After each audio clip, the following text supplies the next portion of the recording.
Greetings, folks. What you're looking at here is a staved cylinder. What I'm going to do with this is make an office trash can. An office trash can is kind of a mundane object, and it's going to have a very clean profile, but this is not a simple project. The clean profile of the finished object will hide an awful lot of challenging wood turning. So, please hang around in the shop with me for a while and watch this thing come together.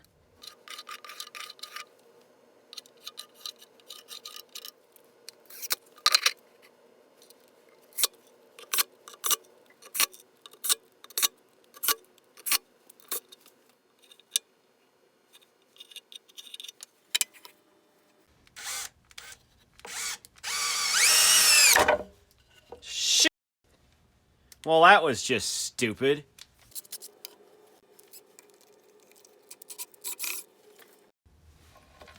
Let's try this again.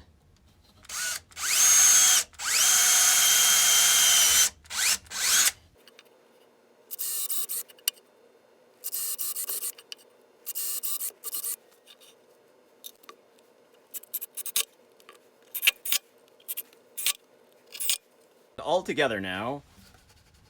That's not going anywhere.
It has now been about 14 hours since I glued these pieces together, and I know that this epoxy is sufficiently cured simply based on the condition of the glue in the mixing tray that I used.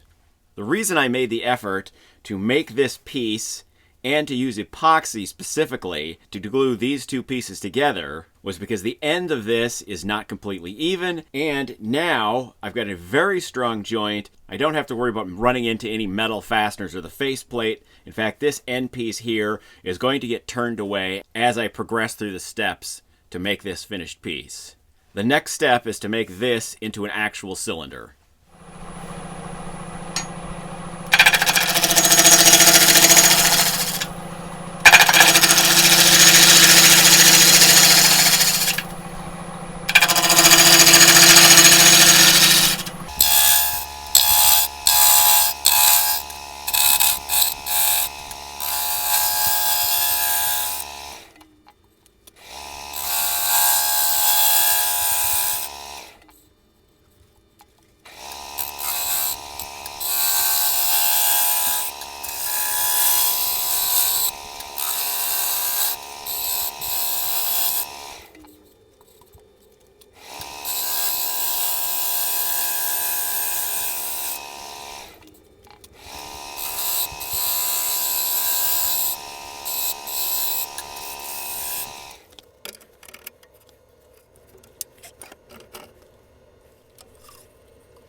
At this point, I'm sure some of you have noticed that there's something just a little weird going on here. First off, the banjo is turned around backwards on the lathe. The tool rest is also positioned on the opposite side of the lathe that it usually would be, and I've been turning with the piece rotating this way, or clockwise, whereas almost everything, including bowls, is turned with the wood rotating this way, or counterclockwise. There are a couple of reasons for this. First off, it's just really uncomfortable, and it blocks the camera to bend over the lathe far enough to work on this side. This works largely because I'm lucky enough to have a lathe that will spin in a reverse direction like that, simply by flipping a switch. Turning on the back side of a piece like this actually works really well. However, this tool rest arrangement leaves more than a little bit to be desired. Perhaps the most obvious issue is that this tool rest only goes about halfway down into the back of the vessel. Having the tightening levers for the banjo and the tool rest be back behind the tool rest like this is a near guarantee that you're going to end up with busted knuckles. Now, I'm going to show you how I take care of this problem. The deeper the vessel gets, the longer the tool handle needs to be. Not to just reach the bottom of the vessel, but also so there's enough handle still sticking out that you can hang onto the tool and use it safely.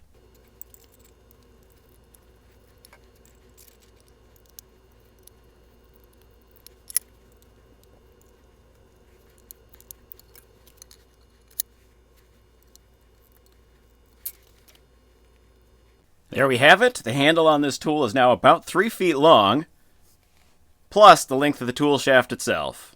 One way of reaching into the bottom of a vessel is simply to use a longer tool rest, and in this case, I've got this 1.5-inch square piece of cold rolled steel, and I'm going to set it up about here, and that'll give me a tool rest that extends all the way to the bottom of this vessel.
Now that the interior of this piece is about as smooth and straight from top to bottom as I'm going to get it, I'm going to remove the tool rest and everything else and get to sanding the interior.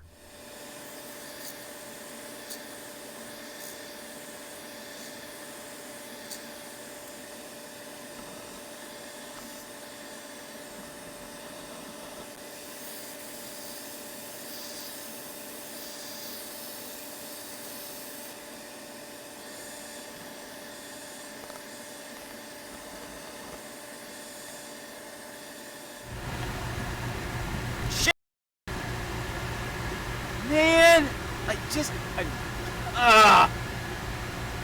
Now, I'm going to shut the camera off while I remove the steady rest and get ready to remount this piece once again. And I fish my stinking tack cloth out of the dust collector.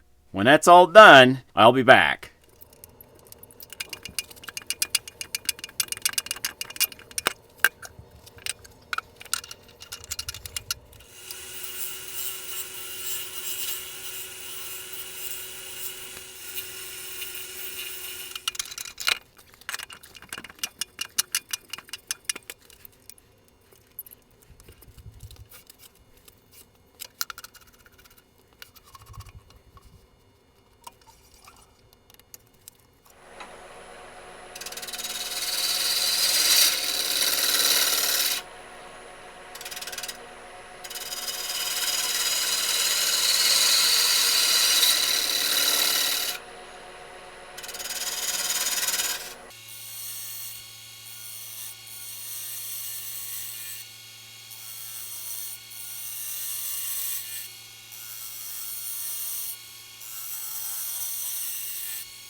There it is, folks, the finished trash can. I freely admit this was a long way to go for something that's primarily going to be holding junk mail and used Kleenexes, but it is gorgeous, and it used up a bunch of stuff that I already had, so I'm really happy with the result. I would really like to be able to show finished projects like this in some place other than a dusty lathe bed, but my shop is cramped, and right now this is the best I can do. I'd like to thank everybody that has watched and enjoyed this entire video. While you're here, if you could please give this video a thumbs up and watch another video. Those two things really help this channel grow, and I do appreciate them. Now, if you haven't noticed, I do have a list of equipment that I use frequently in my videos in the description box. If you want to check one of those things out, I do get a small commission off of that, and it does help support the channel as well. I'm Birch, and I will see you folks in another video. Thank you very much for watching.